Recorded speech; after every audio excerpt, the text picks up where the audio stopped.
I would roll my family in this game every day. It looks like Rocket League with machine guns without the soccer ball, basically. What, you don't like the Jet Insta-Lock only Judge? Judge or Rock? They run Judge until they can afford it up. You know, aiming on joysticks is dog shit. I'm not a fan of this. Let's not call the cages smokes, right? Little gamble TP. You know, a little gamble TP never hurt anybody. My aim was just utter dog shit. Shot 9 feet up in the air, you land on the ground, you can't hear anything because your ears are just ringing and your gun's on single fire. If they start shooting my wall, I just spam slows at them and scream, help! When I get breach ulted, I alt F4 instantly and I go to bed. Well, I guess I'm fucking homeless now.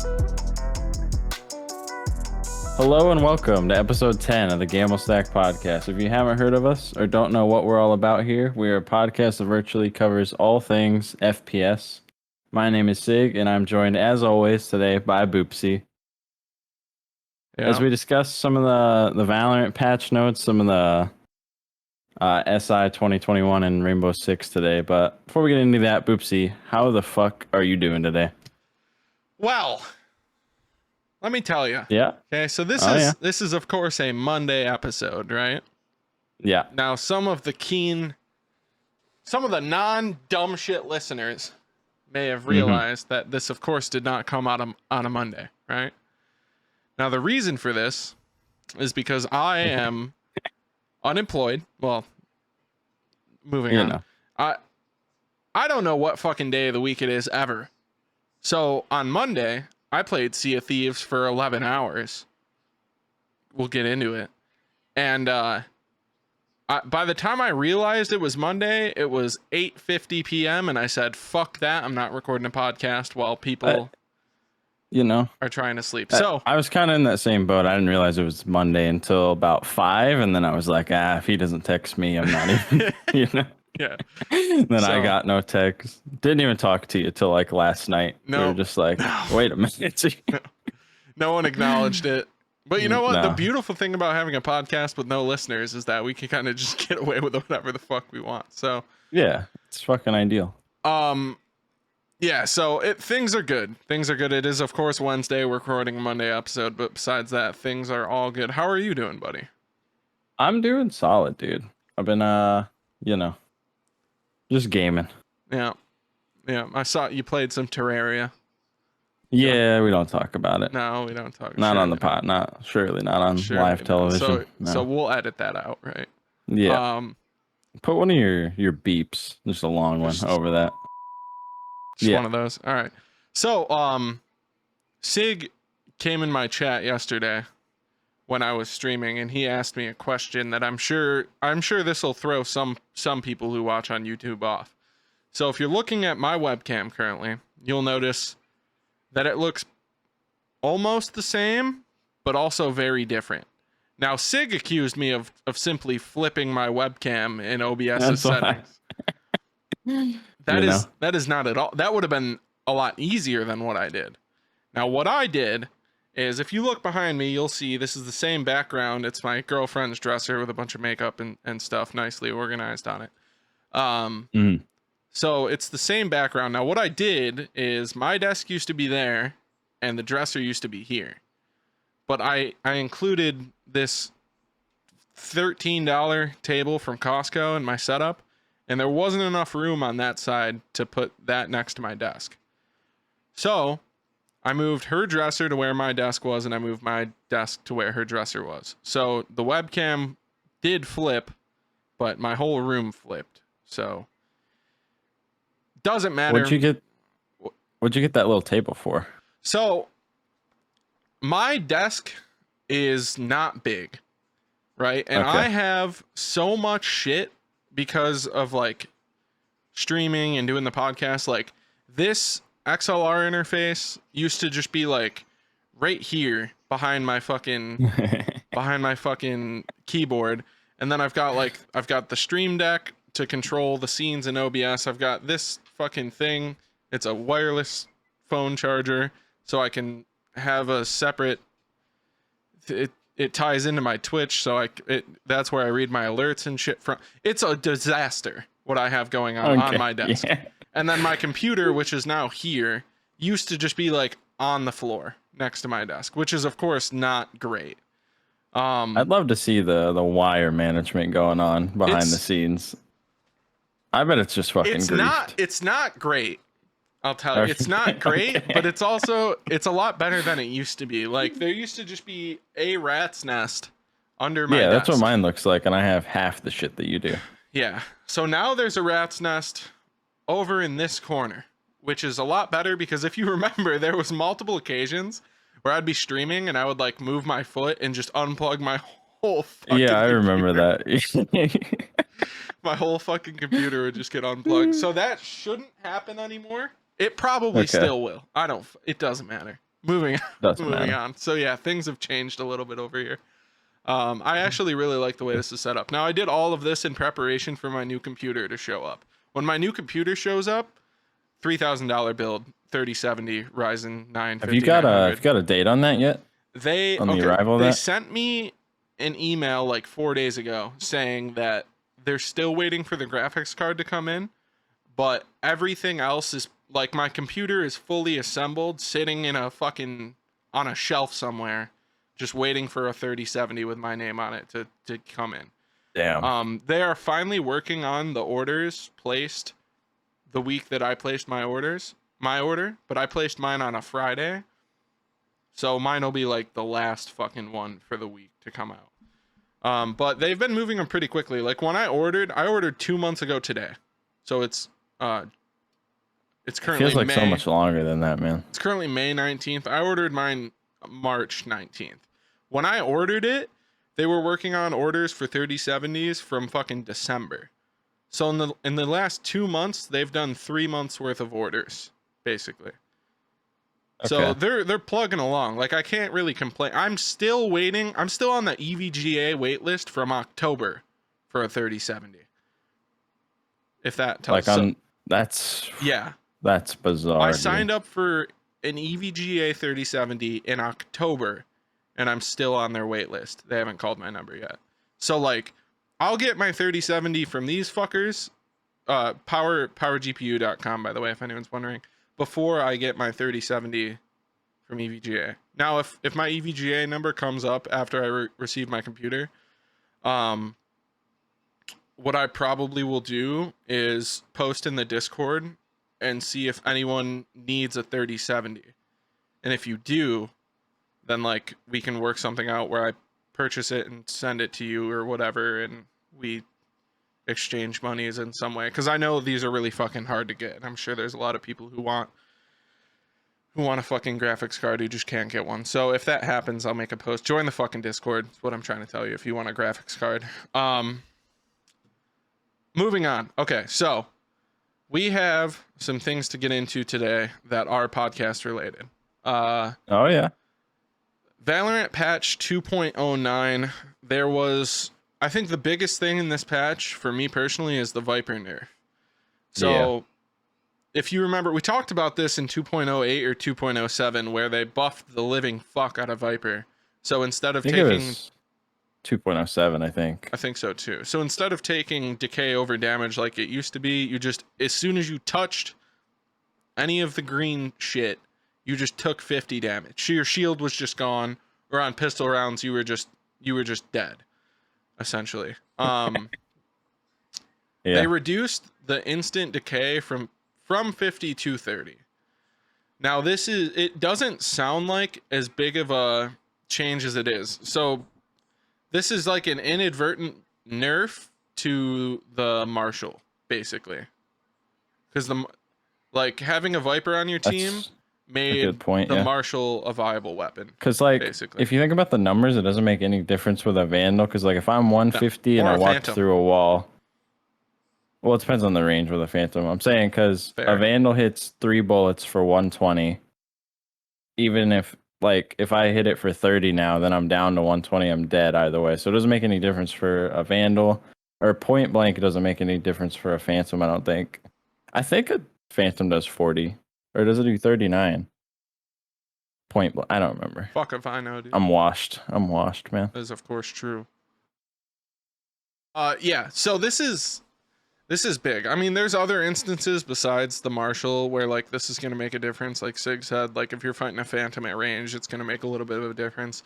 it basically just makes you feel like less oppressed walking through a Viper smoke. Like, it's still a lot of damage. You still don't want to just take, you don't want to walk through that for no reason.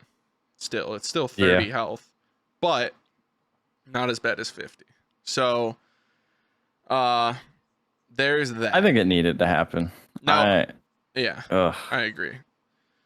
So that was the good thing to come out of this patch. Now, my least favorite thing in this patch is that Yeah. Breeze is now a part of the competitive map pool and unrated map rotation. Now, we have thoughts on Breeze, which we will of course get into. Yeah. Yeah. I got some things. Yeah. But I don't really know what this means, this next note. So there's a couple things in this patch about the custom games and the tournament mode custom games, which is basically like the pros use to scrim, and they have like observers and if they want the coaches and the coach slots, all that. They just added they added 2 60-second timeouts that each team has available per game, which I don't think makes a big difference because in pro scrims, people probably most of the time I don't think the teams will take a 60-second timeout in a scrim, especially if they're just like streamer tournaments where it's just like a bunch of content creators that are all in the pro scene just vibing. But if it was like actually 2 pro teams like scrimming, then it'd make kind of a big difference to have those 2 timeouts where previously they didn't. It just basically improves the life of the pro scrims, giving those 2 timeouts per game in the tournament mode customs. Okay. Yeah. They're doing, you know what's cool about Valorant is like they're basically their whole game is balanced around the pro scene. And I think that's the way, even though like obviously 99.8% of the players in this game have no aspirations of like going pro or have not the skill required to go pro. I think balancing from the top down in a 5v5 is always the right way to go about things. Like in Siege, there's a lot of shit that they try to kind of balance around Try to the appeal top to the crowd with a lot of stuff in that game. And it just ends up making a lot of abusable mechanics, which is, I mean, it depends on the level you're playing at. If you're playing in like plat or below, it's not really a big deal. But once you get into those higher ranks, like abusable mechanics get really fucking frustrating because the players actually know how to abuse it. But yeah, that's basically the gist of 2.09. They also came out with that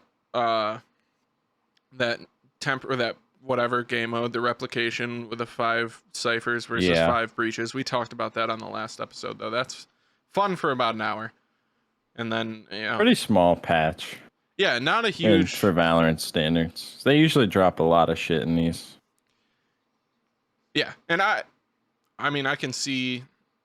It doesn't matter. The patches is they changed things that should have been changed, and they didn't throw a bunch of useless fucking fluff in there for no reason. So that's cool. Moving on, Sig, why don't you start off with telling me your thoughts on the new map, Breeze? I fucking hate it, man. It's like it and Icebox are in like its own groups in the maps with the way that they're played because the site is like so goddamn big. Like if you take either site on Breeze and you take the B site on Icebox, it's basically like if the attackers get the plant down, it is fucking over because nobody plays the site because the sites on these 2 maps are like unanchorable.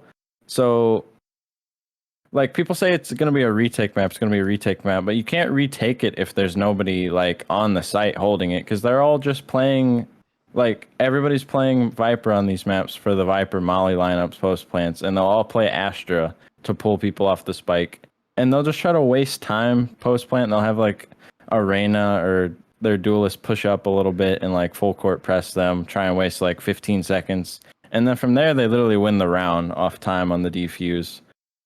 Just because they're Brimstone or Astra or whoever with mollies is just AFK Viper. Just AFK, middle of nowhere, Sova darts, wins the round off of just It's kind of bullshit. It's tough to watch.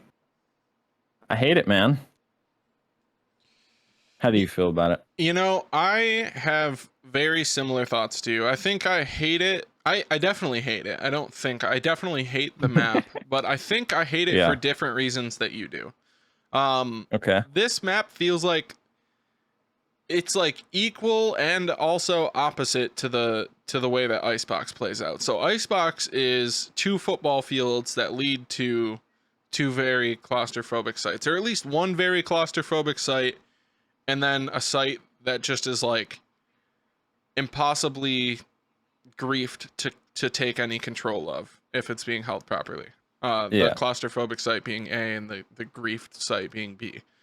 This is the exact opposite, where the lanes to get to site feel very claustrophobic and they're like too tight to make And then any. the sites are wide open. Yeah, there's no meaningful like outplay as far as gunfights go other than pure aim on the path to site. Like I'm thinking of those middle lanes mainly. Like the B and A main aren't terribly claustrophobic on Yeah. on the way to site, but then like if you go mid, getting there is just, it's like why are you even trying? I could see like, I think Jet and Raze are like the only ops agents that are worth trying to run up main, really. But yeah, and then once you get to site, it's just like a fucking cornfield that you're just trying to fucking bunny hop to the middle of to get a plant down.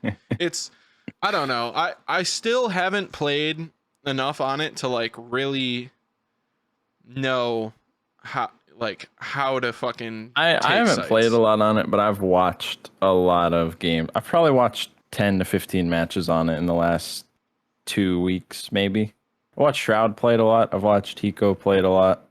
Um, and it's just like the same thing where it's like it's just impossible to retake the site because lineups, mollies just delay the time. So like on this map and Icebox, the defenders tend to just get a little aggressive because the sites are like that impossible to hold. Yeah. It's Now, not a fan. so recently, Icebox has been kind of growing on me. Now, I don't like the map, I agree with that. but I hate it like 30% less than I did a I month only and a like half it ago. for the A side. The B side is still like I can't stand it at all. Yeah, Icebox is very unique in that you can almost guarantee that it's going to be an A push every time. And the only time you Like ever 9 go out of 10 B, rounds. the only time you ever go B is if the attackers lose like 2 or more players and they just sprint over to BA as like a Hail Mary, let's get some plant money. But I don't necessarily think that that's a bad. I don't think that's not inherently like a bad way to have a map play out. It's kind of similar to the way that like Ascent plays with like a Cypher on the board, if that makes sense. So like if a Cypher's on the Yeah. board holding down B on Ascent, you just go A every round. And then if A Yeah, but is then like, a lot of rounds you go like mid to B, shit like that. Like on Icebox, there's literally none of that. It's either A main or B main because nobody ever takes mid from what I see. It's just like they default the Viper wall B, like both Vipers will every round, and then they run a lot of dual smokes on the map if you consider Viper a smoke op. you send your Sova over to A to dart for info. Yeah. Yeah. Yeah, it's Icebox is interesting. I think the longer Icebox is out, the more I will grow to enjoy it. Like I said, I already hate it 30% less than I used to. And I have a feeling that Breeze will grow in the same way amongst the community. But obviously, we won't know until it's been out for a little bit longer than like what it's been out like 3 or 4 weeks now. So, Yeah, I think like a little over 3 weeks. I'm hoping it grows on me the more I see how it plays out and the more the meta develops on it. But right now, shaky start for me. But Icebox was the same way, and I kind of like it now. So we'll see. yeah, we will definitely see. We will definitely see. So, that's pretty much it for Valorant. Now last episode I convinced Sigg to download Rainbow Six Siege. Oh yeah. Yep. So he did, of course, download Rainbow Six Siege. We have played probably 5 hours since then collectively. And I would say we've had an interesting experience coming back to Siege. We're playing a lot lower rank than we used to when we like mained the game. We used to play in like low plat mainly. And we've been getting like low gold to My ass silver is in lobbies. silver 2. Yeah, Silver 3. I have an account that's gold 1 and I have an account that's in silver. I didn't intentionally make a Smurf account. I just have 2 accounts because I used to play with a lot of people who varied very heavily in rank. So like I would leave one of my accounts unrated and I would have my sweat account that I only played with like Sigg and a couple of toggles and like a couple of our other friends that are pretty good at the game.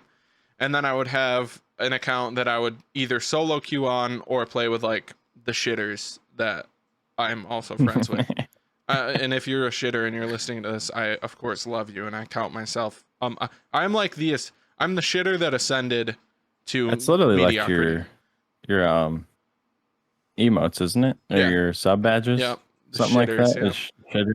Yeah. My sub badges are just it's like the poop emoji. It's a turd. Yeah. It's the poop emoji, and it starts off at bronze and it works its way up to platinum for like a year. There's a couple people who have been subbed to me for a year. That's fucking weird. There are people in my community crazy. who have that fucking platinum poop. Who, Iro? Iro, Emmanuel, Hayden. Really? Emmanuel's been in there a year? Damn. Emmanuel's been in there a year. Hayden's got it. A couple other people. I don't know off the top I should of have my known head, Hayden had it. Yeah, of course. Hayden also has the #1 gift sub. On permalock. Yeah, yeah. You know, What's it? It doesn't. 60, so it doesn't take numbers that much. Doesn't matter. It doesn't take that much to lock in one of those badges on my account, though. So go ahead and contest it if you wish. He will of course one up you because he has a massive cock. Shout out to Hayden, friend of the pod. Yeah. So all right. So we're moving on to R6. We had an interesting time. Sig, what are your thoughts on Siege since we came back to it? I mean, the game is in shambles. It doesn't feel good to me for some reason. I don't know what it is. I don't know if it's the tick rate of the servers or just the movement in the game, the gun mechanics, but something just doesn't feel crisp to me after playing Valorant for so long now. I don't even know how to put it into words. Like, I was using the words like input delay-esque, but I doubt the game actually has any input delay. It's just mental, I think. So I think I'm just selling. Siege has always been one of those games where if that's not pretty much the only fucking game you play, you're going to be rusty. It just feels so bad for a while. Siege's movement is unlike any other game's movement, and the gunplay, while being fairly simple, is also kind of unlike any other game. It doesn't transfer over to any other games, and no games transfer over to Siege unless you're Shroud. But he's a human aimbot, so yeah. I feel similarly. So the game, to me, it feels basically the same as it always has. Now, I am of the opinion that the meta in Siege right now is probably the healthiest it has been in fucking years, like at least a year. There's nothing like super broken right now. There's no operator that's uncounterable, or there's no like crazy utility that can't be dealt with. Between the pace in that game seems to have slowed down a lot over the last from just watching some of the pro games that have been happening. I've probably watched like 6 or 7 matches in total, and the pacing is so slow, like in terms of how fast teams are getting map control, and they're like misdroning people and not like fully droning out floors and stuff, and missing a lot of what would be free kills on roamers, and then they're just getting shot in their ass because they're just running out of time. Yes, but if you remember 6 months ago, when the height of the utility meta, which was when every Goyo had team, 3. yeah, every team was bringing a Jaeger and a Womai and a Goyo. And for people who don't know, Jaeger and Womai have trophy systems that deny projectiles, essentially, and Goyo had 3 basically ballistic shields that he could deploy on the fucking floor that also had gas canisters attached to the back of them that you could shoot and that would blow up and be like a molly for like 5 seconds, 10 seconds. So he had 3 of them. So in the last 6 months, they've reduced Goyo's shields from 3 to 2. They've reduced Jaeger's effective denial by like 50% on average, I would say. And they've also given attackers more tools to clear utility, more projectiles on more like nades and stuns and shit on more popular operators. And they also gave like half the ops in the game this fucking pistol thing called a Gon 6. It's not good, but it's an option. I don't dislike it, but I don't get why they have to take shit out of the game to add that in. Like why they have to take certain ops pistols away to add instead of just fucking adding. Like there's all kinds of ops that have three or 4 primary guns, but sometimes they'll add a primary gun to one and then they'll take away a different gun from them that they already had, and it just doesn't make any sense to me. Yeah, I agree that there was no reason to take. So they took away Dokubi's C7. They took away my C7. They took away Dokubi's C7, and Sigg's never gonna let it go. So that's why I uninstalled. Yeah. That was the last straw. It's the straw that broke the camel's back. What I will say is, so I disagree with the point that you made about the game being slower than it used to be. I think if you watch matches from like 6 months ago, the height of the utility meta versus watching like what's going on at the Invitational now, I think the reason it's taking longer to get map control is because it's a roam heavy meta right now. So there's a lot of roamers contesting map control, which is more fun to watch and more fun to play than just not being able to fucking get in the building because there's so much utility blocking your path and not enough shit to clear the utility, which is what it used to be. Now it's physical people like contesting each other with guns instead of just, oh, well, there's a shield here, so I have to rotate half my team across the map to fucking deal with it, which wastes 40 seconds before we can take this room. And it is still a slow game. Siege should be a slow game, though. It's not meant to be a fucking sprint in there and just shoot everything that moves. It's supposed to be like a game of chess, basically. It's like the most it's the most strategy. So this is weird because the way the game is actually played in ranked is nothing like this, but the way the game is built and meant to be played and the way it's played at the highest level is that it's more of like a MOBA than it is a shooter because of the character abilities and shit. And that's what I like about Siege, is that my aim sucks, right? So the fact that like the pro players I look up to, they're all gods at aiming, but what makes them so good at the game is that they use their utility in a way such that it denies other players from doing what they need to do effectively. So like one of my favorite players in the game his name is Chala. He plays for TSM and he plays a lot of Smoke. Now, Smoke is one of my main agents, and basically what Smoke does is just throws, like, he's a war criminal, of course. He throws tear gas and fucking toxic smoke clouds. He's kind of like Viper. Think of it, he's Viper, basically. Yeah, kind of. But his guns are shit for range.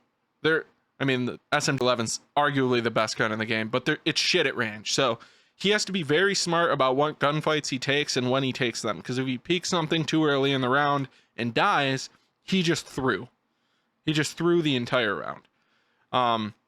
So like that's what the game is. It's kind of like your Smoke is kind of like think of it like a rook in chess. Like you don't want to lose that because it's so strong and at the end of a round that you don't want to use the utility or lose the utility too early in the round. And that's the complexity of Siege that I really like, because you can be the best aimer. I could fucking now I'm not saying I could beat Shroud in a 1v1, but I could beat somebody who can aim as well as Shroud in a round of Siege just by not even using my gun, just by being smarter and using my utility properly. And I think that's one of the coolest things about Siege. And that comes with having like sort of like slower gameplay. So like I will agree that it's a slow game, but I don't think that's a bad thing for Siege. I think that's just what Siege is. No, I don't think it's a bad thing at all. Yeah. So the Invitational is going on right now. This is what we're basically about to get into. The Invitational is like the world championship of Siege.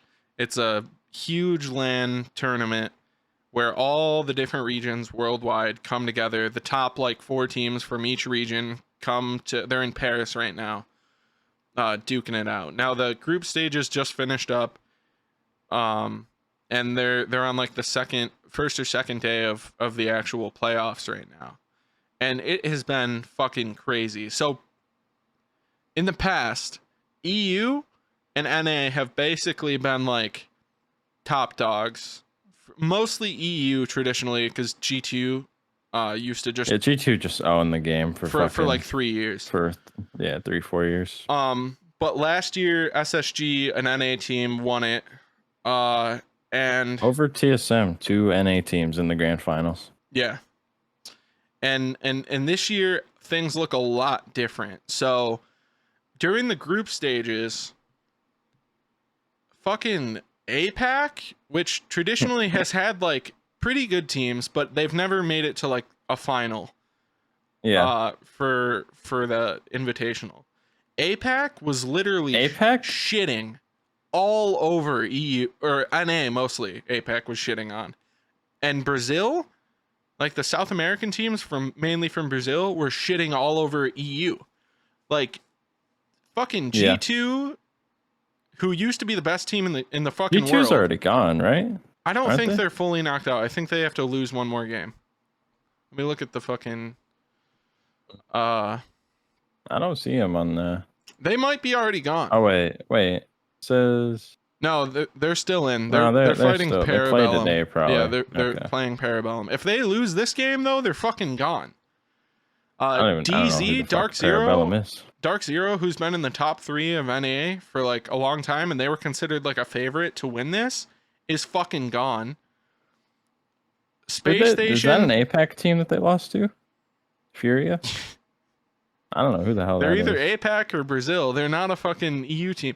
Long story short, see, the thing is that teams change their org, but they keep like the same 5-man roster, but they're sponsored by a different org like every fucking 3 months. So like this Furia team could have been together for 6 years now and have played in every tournament, and I would just have no idea because they switched orgs. So like just looking at a bracket, I don't know who the hell Furia is, but if I looked at the roster, I guarantee you I know at least like 3 out of 5 of the guys on their team. Yeah. No matter what region they're in. Yep, I can agree. So yeah, basically a lot of upsets have happened so far throughout the group stage and the first couple play days of the actual playoffs. And it's been a really fun tournament to watch. Like no matter how I feel about Siege as like playing the game from a playing the game perspective, I've always loved watching it. Dude, especially the invitationals, man. Yeah, there's something magical. Like the combination of no matter what caster duo we're talking, like all it's got to be Kixen and Taro. Like Kixen and Taro are of course my favorite casters in the game, but there's not a casting duo currently in Siege that I won't listen to. Like they're all pretty fucking good. Kixen and Taro are S tier casters. For sure.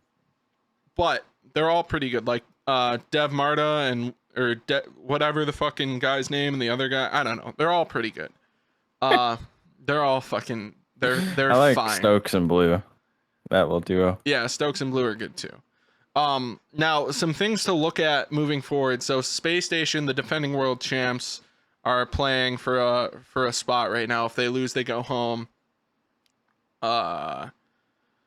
G2, who won 3 invitationals, is playing for a spot. If they lose, they go home. Like there's just a lot of like I would have never said, oh yeah, DZ and G2 are going home in stage 1 of the playoffs. Like, you would have, if you said that to me 3 weeks ago, I would have laughed in your fucking face. But here we are, and this is what's happening. G2's roster's kind of gotten shaken up because Fabian retired, Pengu retired. I don't even know who they replaced Pengu with, to be honest. I haven't looked into it at all.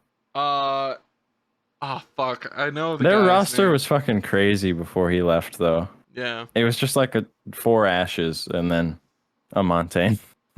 Dude, I was watching G2 play in the group stage, and Fabian, who used to be their IGL, was in the Twitch chat at the time, and G2 like threw around or something, and I look over at chat just to like laugh at what people are saying, and I see Fabian's name with the check mark next to it just go, what the fuck am I watching? And the whole chat just exploded and started adding him. It was the funniest fucking thing I've ever seen. And Pengu is also, he's like co-streaming the event, so he's streaming it on his channel and like giving his own commentary. He's doing like commentary watch parties, but he doesn't show the gameplay, does he? He just shows the scoreboard and then he talks. Yes. And I think he shows audio. So the reason for has this, audio playing. This is the deal that Siege made with him, that he can co-stream it, but they want the viewer numbers to be really high for the Invitational on the main channel. True, yeah. So you have to watch it on two monitors at the same time. So you have to have the stream open from Rainbow Six Esports, and then you can listen to Pengu's commentary over the top of it. Now this is griefed because Twitch is dog shit. Just never gonna line up. Yeah, Twitch is dog shit. So you have to mute like the main game and then whatever. It doesn't matter. But yeah, long story short, if you used to be into Siege, or if you've never watched Siege, never played Siege, watch one match of the Invitational and just fucking check it out. Probably, if you've never watched Siege, probably wait for the grand final, because that match, no matter who's in it, is going to be like super fucking hype. It always is. I hope Nip's not in it, man. I hate those dudes. I don't know what it is, but I just want to. You ever just want to hit somebody? I hope. So here's a hot take. I hope it's FaZe versus TSM. That's what I want to see in the grand final. I want to see if TSM doesn't make it. I don't know. I want to see a Brazilian team go up against an NA team and just fucking duke it out, man. Because I would love to see TSM. They're like the hometown favorites for me. I think they're gonna roll this lower bracket. Oh yeah, for sure. I'm not looking at a team. I don't see a team down there. BDS could beat them, Makers, but I don't think anybody else could. BDS I don't know Makers. About them. Dude, Makers fucked G2 and fucked DZ in the group stage. Fucked them, dude. Bent them over and absolutely fucked them. They were saving strats. They were saving strats. DZ's still home. saving strats. They're home. They're not saving shit, man. They're home. Dude, I'm telling. I don't know who the fuck Makers is. They're saving strats, dude. They're like Makers is like a EU tier 2 team. They're from like Challenger League, and they are just rolling like the top 4 teams from. Some of those fucking teams that just come out of nowhere are so much hungrier, and they want it so much more than these teams that have been around and these pros that have played for like 4 or 5 seasons. Like, dude, go back and watch some of the Makers games from the group stages. They're so fucking good, Sig. They're so I'll fucking have to check good. them out. Yeah. Like, so I told you to watch.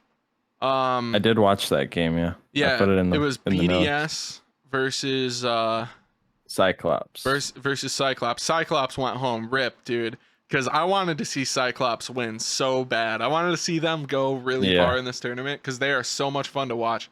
Dude, this team is fucking nuts. So BDS is like one of the top teams in Europe. Cyclops is from APAC. I don't even think they were. I've never seen them at LAN before, so I think they just came out of nowhere. But dude, I think they're New Work. Round 1 versus BDS. Just no respect, man. Just 0. None. They're on the Map Cafe. Peak round 1, dude. They're on defense. Map Cafe. They're at top floor. They have a Rook and an Echo. Just open up the 2 piano windows and just start fucking slinging lead down at BDS's spawn. They got 3 kills within the first like 15 seconds. Yeah, they killed like Shaiko and whoever their other entry and if you kill like, it's just different. I don't know what it is about like if you kill their best player like that round 1, it just sets the fucking tone. Like killing Shaiko in the first 7 seconds of map 1 is just like, okay, And you then know? they're just sitting there on the ticket window teabagging like, haha, get shot. Yeah. And then the end of that round was one of them swinging the hatch with a pistol Yeah, against. Deagle, one deagle to the Yeah. guy off the hat. Dude, I almost fell out of my chair when that guy hit that shot. I was like, there, let me tell you something. There is Yeah. no Dude, chance. APAC fucks so hard, dude. Those guys Apex are brings it nasty. to fucking land. I remember this team. I want to say it was 2018. SI G2 was still like top dogs, and this team named Mantis. I don't know if you were into the game back then, but this APAC team named Mantis fucking took G2 to like there was unlimited overtimes. I think this was in. Let me see how this tournament's laid out. Keep I want to talking. say I'm that listening. this I'll was in verify. like. All right. I want to say that this was like maybe the upper bracket semis, and they took G2 to like it was like 14 rounds or something. Something just fucking stupid. They took them to like double overtime because it's unlimited overtimes when it gets to like some of the top rounds of these LAN tournaments, and they took G2, like had them pinned against the fucking wall on Clubhouse, which was the map that they were like best on at the time. And then like I'm pretty sure G2 2-0'd them, but map 2 was like just as close. It was like they won 8-6, I think, both maps. But like nobody knew who the fuck this Mantis team was, and Pengu was talking about them like a day or two after the invitationals ended, and he said everybody on the Mantis roster at the time was working 10-hour a day full-time shifts at McDonald's, their whole team, and they were coming back to the game house and they were playing for like 8 hours that night, and then they would wake up the next morning, go Do work the 10 same hours, shit. come back, play. Yeah. Like, and he said they just wanted it so fucking bad. It breaks your heart to hear about that and to I know know, that they because like lost. I kind of don't even want them to Yeah, lose, even though that's how like I felt about Cyclops, dude. Watching, so they lost that game against BDS and they went home shortly yeah, thereafter. it was such a good It game though. was I watched the whole thing. They won 8-7, right? 8-7. Yeah, Yeah, dude. max OT. God damn it! Like I like BDS. I think they're a good team. I do. I don't know. Shaiko's whatever. I don't give a fuck about him. But the rest of his What? team, Checo's whatever. Shaiko is Hello? European Bolo. He aims really well, He's but better than Bolo. okay. Bolo is not that great. It doesn't matter. There's he. My problem Go with on. Shaiko is he's super inconsistent in pro So play. is yeah. So is I Bolo. mean, so are like a lot of almost all of players. those entries. Yeah. Which The like most be consistent fair, guys are like the smoke players, Yeah. and like the maestros, Chala, the dude. anchors. Chala. He's so fucking good, dude. You know what? Get Pojo back in the lineup. They don't need Chala. No. They need dude. Poach. Did you see last season? Talking about Chala's Poach. stats.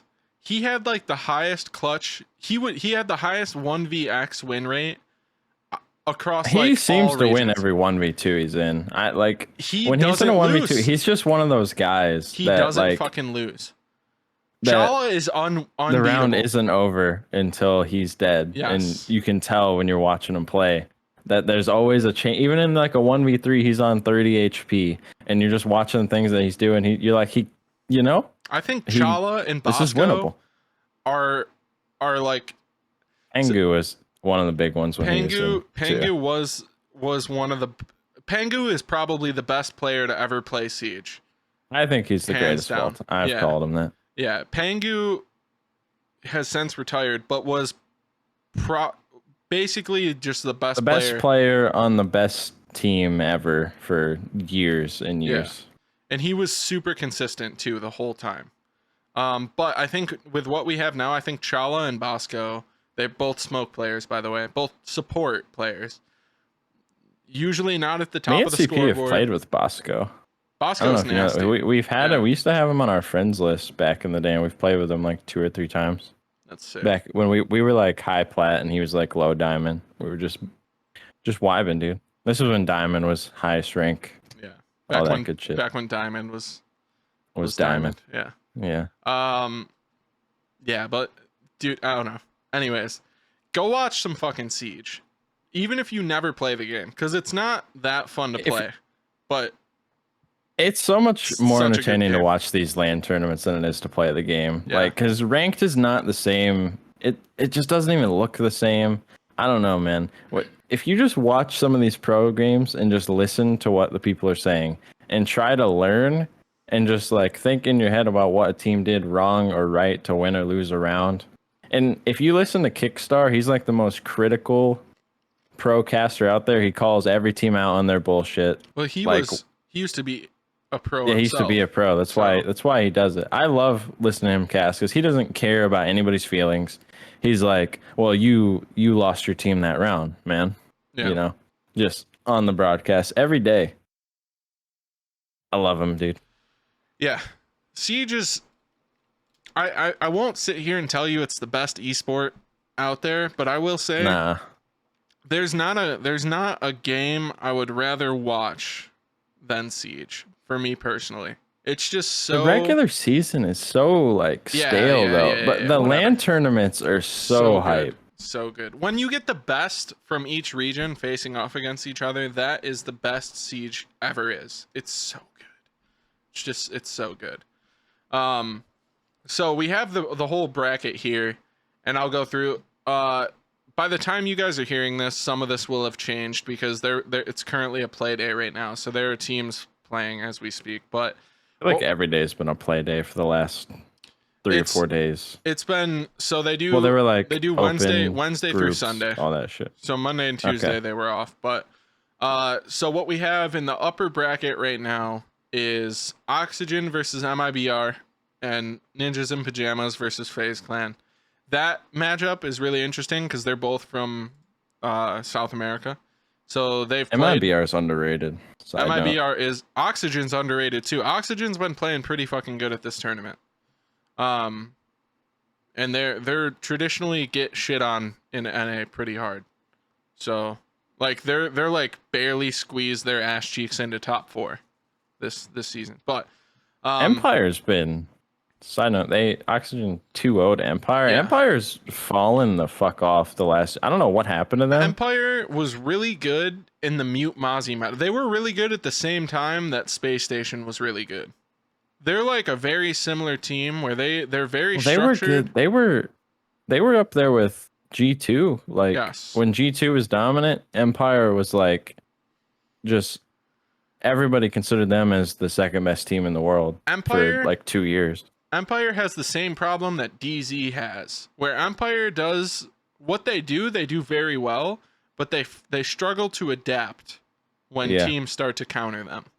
So like if you notice, they'll run the same 5-man lineup the entire half, and they'll rarely 6-pick at all. No. Like they don't give a fuck. They do what they do, and if you have a counter for it, like I don't know who their IGL is, but it doesn't seem like he's got that big of a brain. I don't know which player it is. Probably Scyther. Yeah, maybe not. I don't know. Their team is very mechanically, they're very good, but they, like I said, they just fail to adapt in the moment. And it's the same thing DZ does. DZ's been a good team for like the past year and a half, but they usually slam throughout like the first couple rounds of a half, but then once a team figures out what they're doing and how to counter it, they fall apart. They disintegrate like a used fucking napkin that's been sat in toilet water for 40 minutes. Like they just fall apart. So anyways, that's what's going on in the upper bracket. The lower bracket currently, at the time of recording, again, this all may have changed by the time you hear it, but we've got Team 1 versus Space Station. Loser of that game is going home. G2 versus Parabellum. Loser of that game's going home.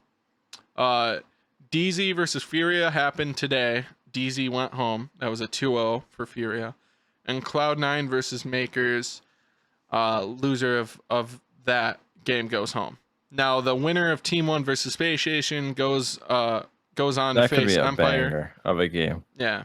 The winner of that game goes on to face Empire. The winner of G2 versus Parabellum goes on to face Liquid. The winner of Cloud9 versus Makers goes on to face TSM. And that lower bracket, it's all best of 3s. Moving forward, every time a team loses, they go home because they've already lost. In the upper bracket, they're in the upper. Yes, in the upper bracket, you have to lose twice to go home. Or actually, wait. It depends what round you lose in.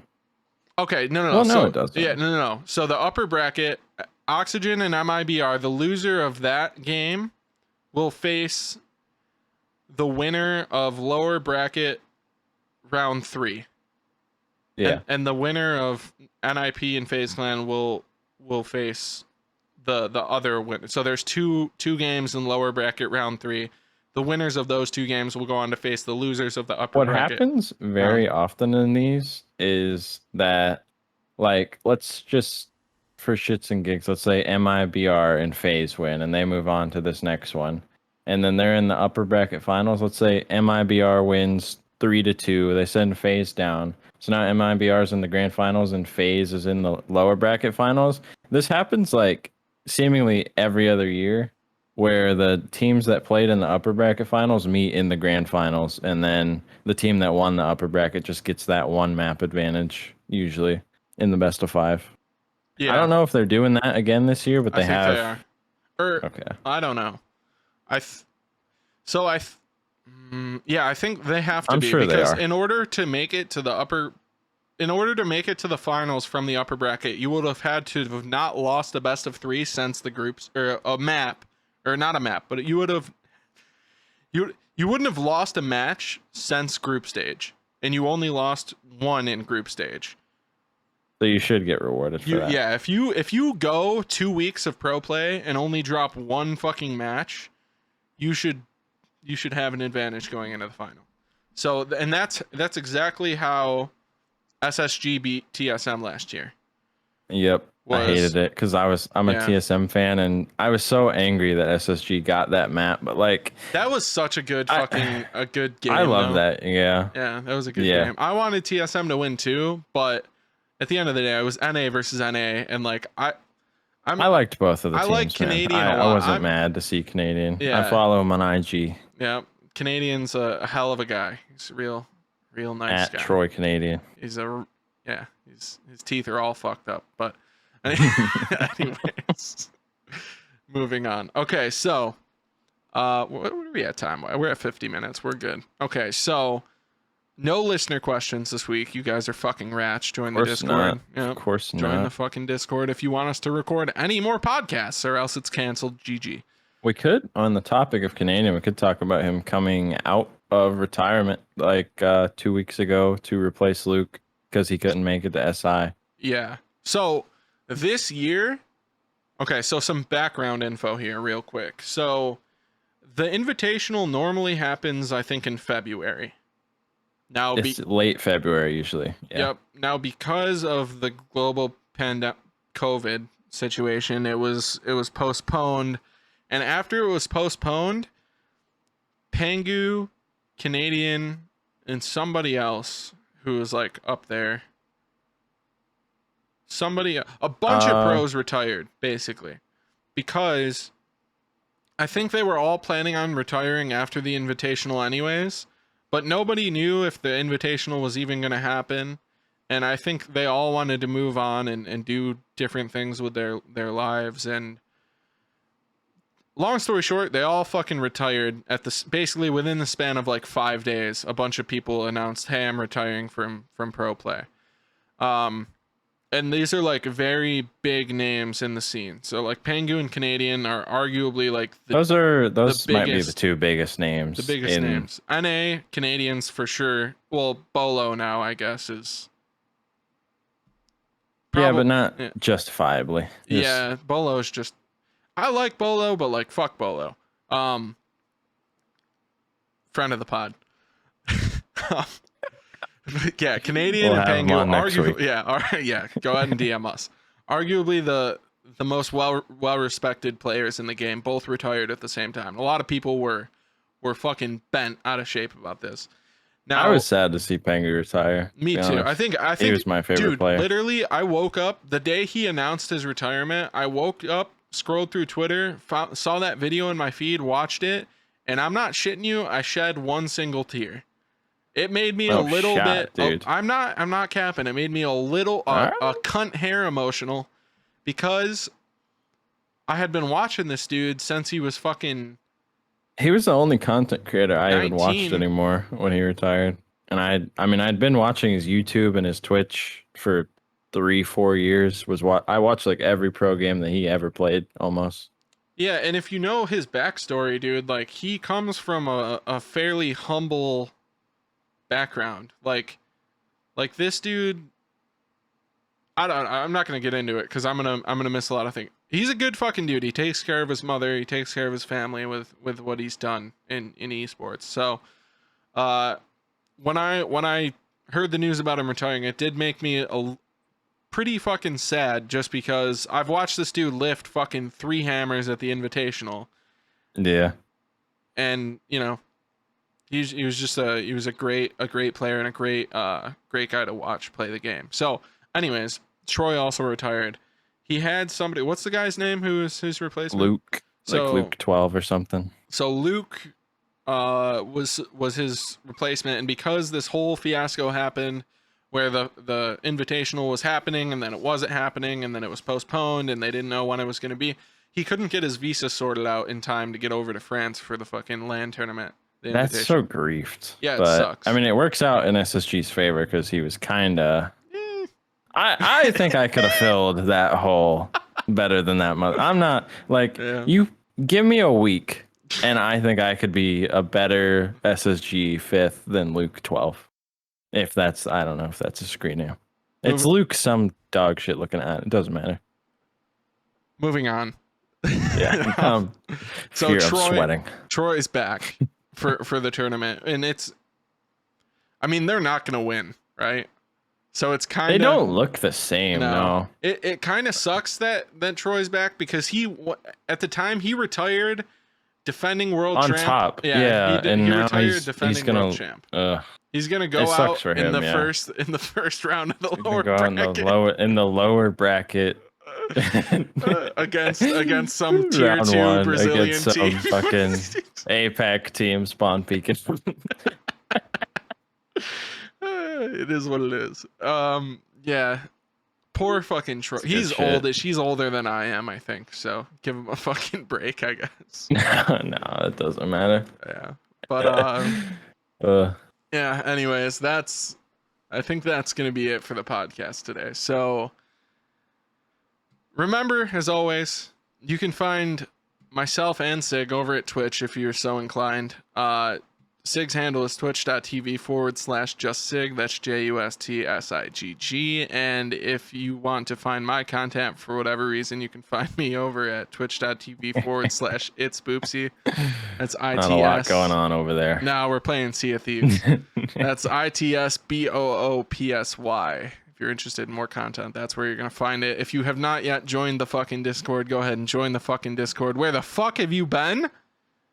You can find people to play with, you can ask podcast questions, and you can give whatever feedback you may have directly to us.